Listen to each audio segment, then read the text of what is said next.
আজকে পাটায় মাংস বেটে দারুণ মজার একটি রেসিপি শেয়ার করব। আসসালামু আলাইকুম, সওয়াদ মাম কিচেনে সবাইকে শুভেচ্ছা জানাচ্ছি একটি রেসিপি দেখার জন্য। চলুন তাহলে আজকে একটি রেসিপি শেয়ার করি। প্রথমে আমি এখানে কিছু মাংস নিয়েছি। এটা হচ্ছে মুরগির বুকের মাংস, একদম সলিড মাংস, কোনো হাড় নেই।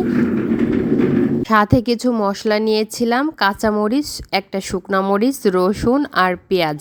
আপনি চাইলে এখানে কিন্তু আদা ব্যবহার করতে পারবেন, কিন্তু আদার গন্ধটা অনেক বেশি এই রেসিপির ভিতরে লাগে, এর জন্য খাওয়ার সময় খুব একটা ভালো লাগে না, এর জন্য আমি আদা দিলাম না। তো মাংসগুলোকে আমি থেতো করে নিয়েছি একটু বেটে। তারপরে এখানে যে আস্ত পেঁয়াজ ছিল, শুকনা মরিচ, কাঁচামরিচ ছিল, সেটা আমি দিয়ে দিলাম। আপনারা চাইলে কিন্তু ঝাল এখানে কমিয়ে বাড়িয়েও দিতে পারবেন, চাইলে একটু বেশি দিতে পারবেন আর চাইলে একটু কমও দিতে পারবেন।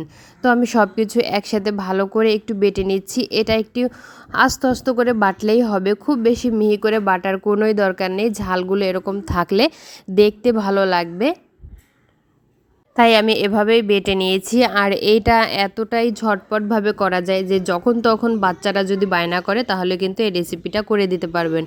তো দিয়ে দিলাম স্বাদ মতো লবণ, আর এখানে দিয়ে দিলাম কর্নফ্লাওয়ার। আপনারা কিন্তু কর্নফ্লাওয়ার পরিবর্তে আটা বা ময়দা দিতে পারবেন, সেক্ষেত্রে স্বাদের কোনো হেরফের হবে না। তো আমি এখানে সব কিছু একসাথে এখন হাত দিয়ে ভালো করে মাখিয়ে নিচ্ছি। একটু ভালো করে মাখিয়ে নিতে হবে চটকে চটকে। তারপর যদি মনে হয় যে এখানে একটু পানির প্রয়োজন আছে, তাহলে কিন্তু অল্প করে একটু পানি দিতে পারেন।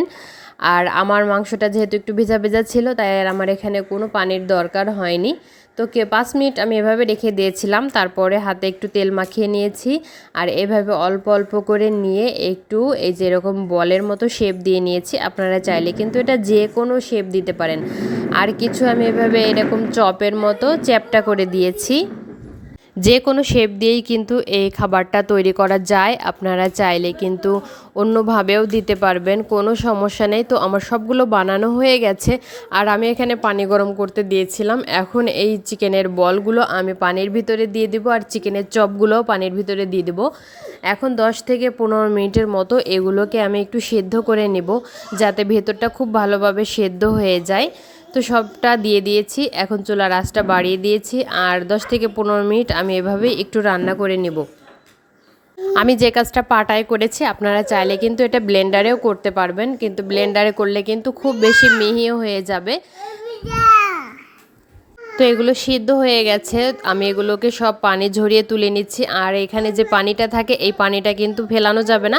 পানিটা কিন্তু যখন স্যুপ রান্না করা হবে তখন এই পানিটা দিলে হয়ে যাবে। এখানে আমি তেল দিয়েছিলাম কড়াইতে, গরম হয়ে গেছে। তো তেলের ভেতরে আমি এই চিকেনের চপ আর চিকেনের বলগুলো দিয়ে দিলাম। আপনারা চাইলে কিন্তু একটু কম তেল দিতে পারবেন, তবে ডুবো তেলে ভাজলে এটা হবে কি, চারিপাশ থেকেই অনেক ক্রিস্পি হবে আর ভেতরটা অনেক সফট থাকবে, খেতেও ভালো লাগবে। তাই আমি একটু বেশি করেই তেল দিয়েছি। এখন আর কিছু না, এগুলোকে ভালো করে একটু উল্টে পাল্টে ভাজি করে নিতে হবে। তবে প্রথম অবস্থায় কিন্তু নাড়াচাড়া করতে যাবেন না, যেই এক পাশ হয়ে যাবে, অল্প করে একটু বাদামি কালার আসবে, তখনই এটাকে উল্টিয়ে দেবেন, তাহলে আর ভাঙার কোনো ভয় থাকবে না। তো এরকম একটু লাল লাল কালার হয়ে আসলেই কিন্তু এটা তুলে নিতে হবে। খুব বেশি গাঢ় করলে কিন্তু একদম শক্ত হয়ে যাবে, তখন খেতে রাবারই মনে হবে, বাচ্চারা একদমই খেতে পারবে না। তো আমার হয়ে গেছে, আমি এখন এগুলোকে তুলে নিলাম।